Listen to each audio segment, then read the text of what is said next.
नमस्कार, आप सभी लोगों का स्वागत है हमारे इस खास कार्यक्रम में। प्रिय दर्शकों, हम लोग आज चर्चा करेंगे नवंबर 2020 कैसा रहेगा धनु राशि के जातकों के लिए, क्योंकि इस मंथ में कई बड़े ग्रहों का गोचरीय परिवर्तन है, जिसका क्या कुछ शुभ अशुभ प्रभाव आपकी राशि पर पड़ने वाला है। जैसे कि 14 नवंबर को मंगल मार्गी हो जाएंगे मीन राशि में, वहीं पर 16 नवंबर को शुक्र जो कि भौतिक सुखों के कारक हैं नीच राशि में गोचर कर रहे हैं। आपके राशि से अगर देखा जाए तो शुक्र का गोचर दसम स्थान में है, जो कि लाभ स्थान में पहुंच जाएंगे। 16 नवंबर को ही सूर्य नीच राशि से निकलकर यानी आपकी राशि से द्वादश स्थान वृश्चिक राशि में पहुंच जाएंगे। वहीं 28 नवंबर को बुध भी वृश्चिक राशि में सूर्य के साथ एक बुधादित्य योग का निर्माण करेंगे। इसके साथ साथ 13 नवंबर को धनतेरस का पर्व मनाया जाएगा। 4 नवंबर को करवा चौथ, 13 नवंबर को धनतेरस व 14 नवंबर को भगवान गणेश व लक्ष्मी जी की साधना करके आप अपनी अभीष्ट कामनाओं की प्राप्ति कर सकते हैं। अगर आप किसी को पसंद करते हैं, विवाह करना चाहते हैं, विवाह के संयोग में बाधाएं आ रही हैं, उसके लिए, क्योंकि दीपावली का जो पर्व है इसमें अमावस्या की रात में बैठ करके अटूट साधना की जाती है। साधक अपने मंत्रों की साधना करते हैं, सिद्ध करते हैं, और इस 2 घंटे में की हुई साधना बहुत ही बड़ा लाभ देती है। आप भी कीजिए, धन के लिए कीजिए, परिवार के लिए कीजिए, परिवार की सुख शांति के लिए कीजिए, अपने बिजनेस व्यापार को बढ़ाने के लिए कीजिए। घर परिवार में किसी प्रकार का अगर कलेश है, उस कलेश को दूर करने के लिए कीजिए, क्योंकि भगवान गणेश जी व माता लक्ष्मी हर विघ्न बाधाओं को दूर करने में सक्षम हैं। विघ्न हरता हैं गणेश जी, रिद्धि सिद्धि के दाता हैं, शुभ और लाभ जिनके पुत्र हैं। और हर प्रकार की जाकी रही भावना जैसी प्रभु मूरत देखी तिन तैसी, जो आप चाहेंगे वो मिलेगा। विशेषकर उसकी साधना अलग अलग है। आपको किस फल की प्राप्ति चाहिए, उसके लिए उपाय उसका कुछ भिन्न है, जो कि आप फोन करके पूछ सकते हैं। स्क्रीन पर दिए गए नंबर पर आप कॉल करके हमसे जानकारी प्राप्त कर सकते हैं कि आपको किस प्रकार से साधना करनी है, किस मंत्र का जाप करना है और किस काम के लिए आपको किस मंत्र का जप करना है, क्योंकि जैसा आपका कार्य होगा उसी प्रकार का मंत्र का प्रयोग होगा। अगर शिक्षा के लिए करना चाहते हैं तो उसके लिए अलग मंत्र है, अगर प्रेम के लिए करना चाहते हैं उसके लिए अलग मंत्र है, अगर धन के लिए करना चाहते हैं तो उसके लिए भी अलग विधान है। तो किस प्रकार से आपको साधना करनी है इसका आपको विशेष रूप से ध्यान रखना है।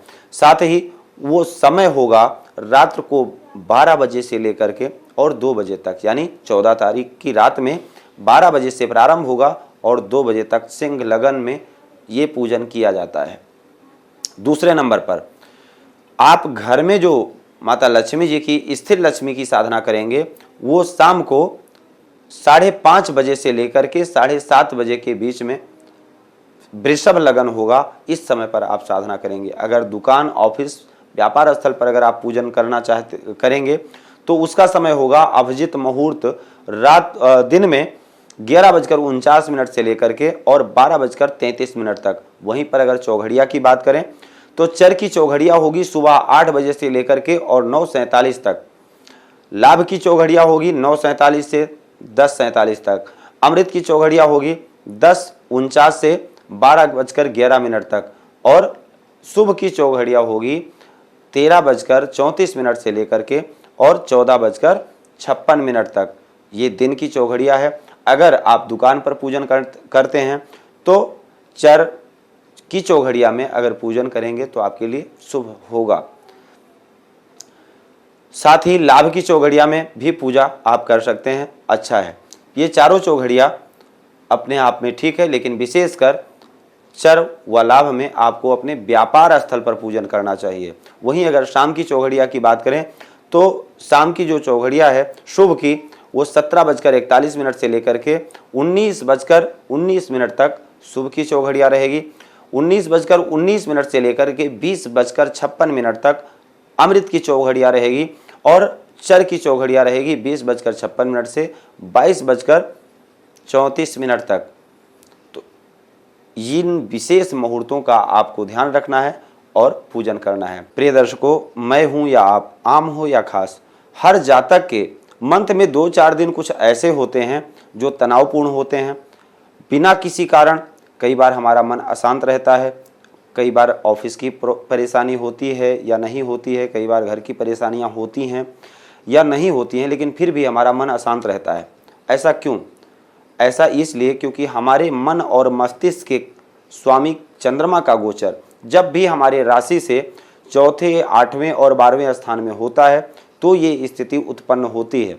इस समय पर इन तारीखों को हमको विशेष रूप से ध्यान रखना चाहिए और कोई विशेष अगर कार्य करना है तो इन तारीखों में नहीं करना चाहिए, जिससे हम अपने इस मंत्र को और भी बेहतरीन बना सकते हैं।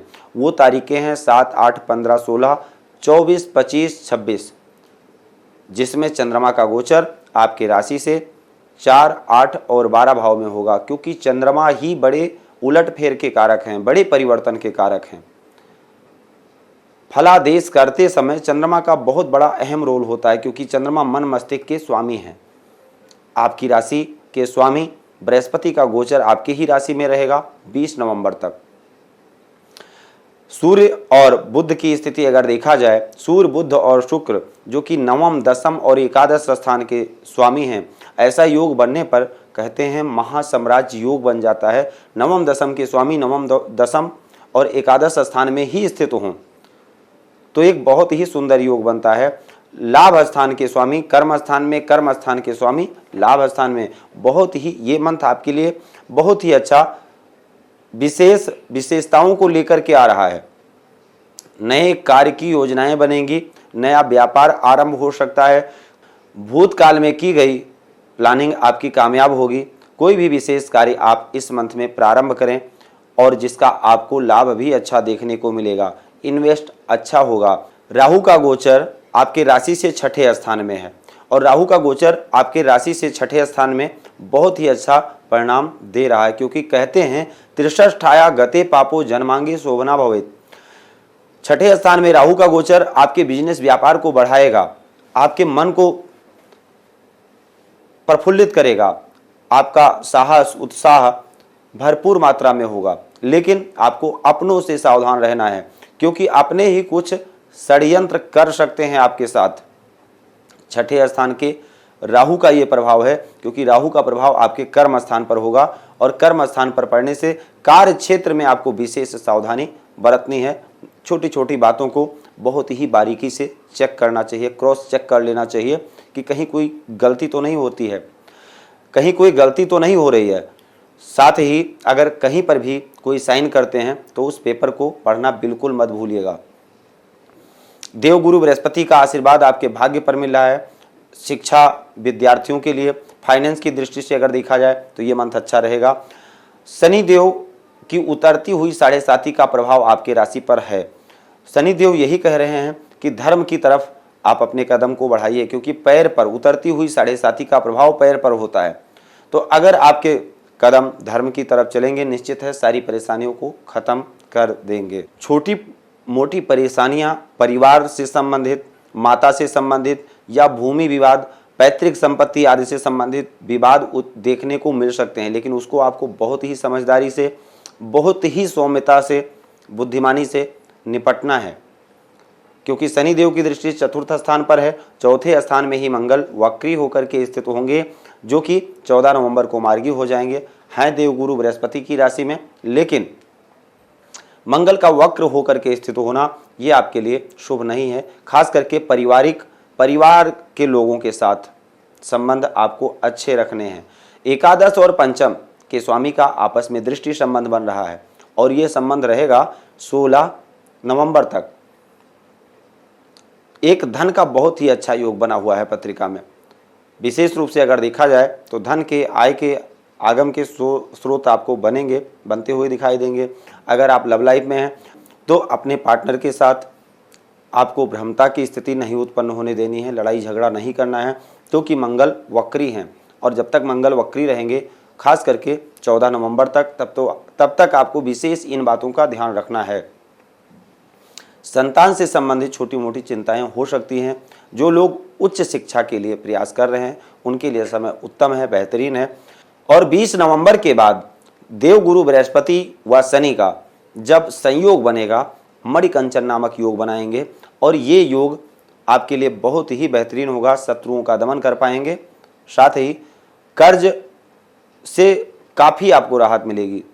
स्वास्थ्य की दृष्टि से भी अगर देखा जाए तो बड़ी राहत आपको देवगुरु बृहस्पति देंगे और आपके इस मंथ को पूरा बेहतर बना देंगे।